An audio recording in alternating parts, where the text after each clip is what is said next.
Gaya sa mga nakaraang taon, milyong-milyong masidhing namamanata ang nakiisa sa prosesyon. Pero sa gitna po niyan, may mga kinailangan ng atensyong medikal at may mga sumiklab na kaguluhan. Saksi si Rafi Tima. Viva po ang Jesus Nazareno! Palakpakan natin ang mahal na Senyor. Ang pista ng Poong Jesus Nazareno nagsimula sa Misa Mayor sa Quirino Grandstand. Sumentro ang mensahe ni Manila Archbishop Jose Cardinal Advincula sa pagsasabuhay ng mga utos ni Jesus. Siya ang sundin natin.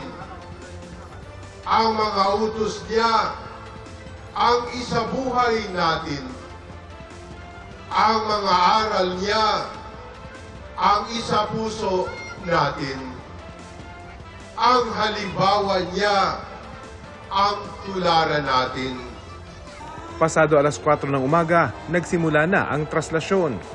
Mabilis ang usad ng andas, sunod sa agos sa mga deboto. Mabuhay kami mahabang panahon. Dahil sa kanya, gumaling na ako. Wala na yung sakit ko, pati pamilya ko at mga kaibigan. Sana gumaling sila. Hanggat bata pa siya, mamulat na siya sa pamamanata. Maraming nag-abang lang sa gilid ng kalsada, pero may mga nagpumilit pa rin makasampa. Di kalayuan sa andas, sa bahagi ng Katigbak Drive.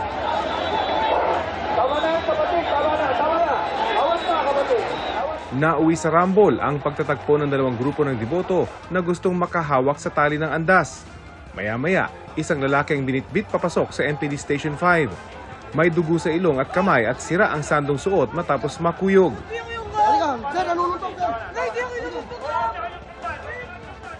May sinuntok daw siya sa grupo ng nagrereklamong deboto, pero itinanggi niya ito. Sabak po! Ano ba ginawa mo? Maagos lang po kami! Ginawa nga po yung uniforme ko! Sa mga deboto ulit, hinihiling natin sumunod sila sa tagubilin ng simbahan at ganoon din sa paalala ng kanilang kapulisan. Ilang beses ding nabalaho ang andas, pero di matatawaran ng puwersa ng mga deboto na nagtutulong-tulong para mapaandar ito. Ganoon din ang matinding debosyon ng mga namamanata. Si Edna, nakabuntot sa andas na mag-isa. Kasi po, panata ko po yan, taon po. Kasi po yung anak ko, may sakit po siya. Nagtadialysis po siya. Wala namang bintit paa si Mang Orlando. Sakay siya ng wheelchair na tinutulak ng kanyang kasama. Hindi mo ba kayo nakakamba? Mawalang galang na. Ang daming tao, tapos tayo ay PWD. Sige po, bakit po? Kahit bawal, may mga nagtangka pa rin makasampa. Dahil wala na halos matuntungan sa magkabilang gilid, ang likuran ng andas ang pinuntiriyang akyatin ng mga deboto. Kaya makailang beses na tumagilid ang andas sa dami ng mga nakasampa. Lahat po ng paghihirap na namin kasi naitunas po namin yung mga tuwalya. Iba po pakaramdam ko, parang nagba po ang ko. Parang sarap sa pakaramdam. Ano po ba yung intensyon nyo? Bakit po kayo narito kasama si Mami at si Baby? Para po sa asawa ko at sa pamilya ko po. Masaya po, pinagdasal ko po yung pamilya ko. Okay. Ano pa? Pinagdasal ko din po yung mga kaibigan ko at mga tropa. Okay. Nahirapan ka ba? Mahirap ba umakyat ngayon? Mahirap pa.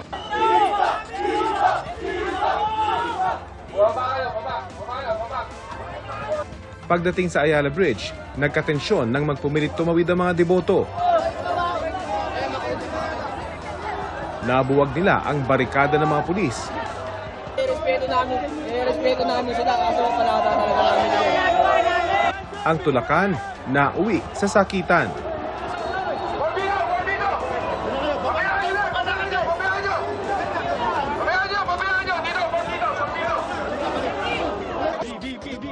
Ilang deboto ang na-corner.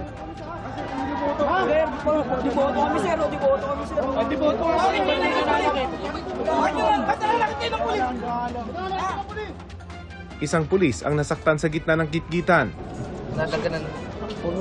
Ano po yung masakit ngayon sa katawan ninyo? Wala naman. Sugat lang. Ilan tama niya sa ulo, sir? 4. Meron din sa side ko. Malapit sa mata niya.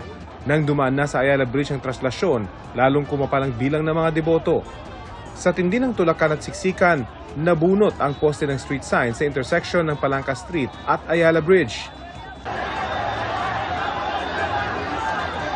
Pasado 1:00 ng hapon nang marating ng andas ang panulukan ng Fraternal at Arlegue Street. Dahil sa masikip na kalsada, sinamantala ito ng ilan para makasampa. May mga humahawak sa tuktok ng andas mula sa bubong ng mga bahay o di kay ginawang tulay ang mga kapwa-deboto para makakapit sa nakalitaw na bahagi ng krus. May mga kumagat pa ng lubid para makakuha ng hibla nito. Baka sa mukha ng mga naghahatak ng andas ang hirap dulot ng init, uhaw at pagod, dala ng walang tigil na agawan sa lubid. Pabalik-balik din ang rescue at medical teams sa kakasagip ng mga nawalan ng malay. May mga residente namang panay bato ng inuming tubig o nagsasaboy ng tubig sa gitna ng mga alinsangang panahon. Inabot ng halos 2 oras bago makabalik ng Arlegue ang andas kung saan bigla itong tumigil. Tumagilid kasi ito ng tamaan ng bangketa at isang signpost. Mga 2 minuto din itong naantala bago tuluyang itinulak at binuhat ng mga deboto. Ayon sa MPD, naputol din daw ang isa sa 2 tali ng andas sa dami ng humihilang deboto. Sabi ni MPD Chief Police Brigadier General Tomas Ibay, mas mabagal ang traslasyon ngayon. Bago mag-alas 6 ng gabi, nagsimula na ang tradisyonal na dungaw sa San Sebastian Church sa Plaza del Carmen. Ito ang pagtatagpo ng Poong Nazareno at ang Nuestra Señora del Carmen de San Sebastian. 1 oras ding nagtagal doon ang andas ng puon. Sa gitna ng masidhing debosyon sa halos buong araw na pamamanata, may mga hinimatay, nasaktan at kinailangan ng atensyong medikal. Mostly minor cases lang tayo, abrasion, avulsion, ganyan. Iba't ibang uri ng sugat. Meron din tayong hyperacidity, shortness of breath, nawalan ng malay, and meron din karamihan na exhaustion. Mula sa Himpapawid, kita ang lawak ng dagat ng mga tao na mga nakikiisa sa traslasyon ng Poong Nazareno. Taon-taon maliban noong kasagsagan ng pandemya, milyon-milyon ang nakikiisa.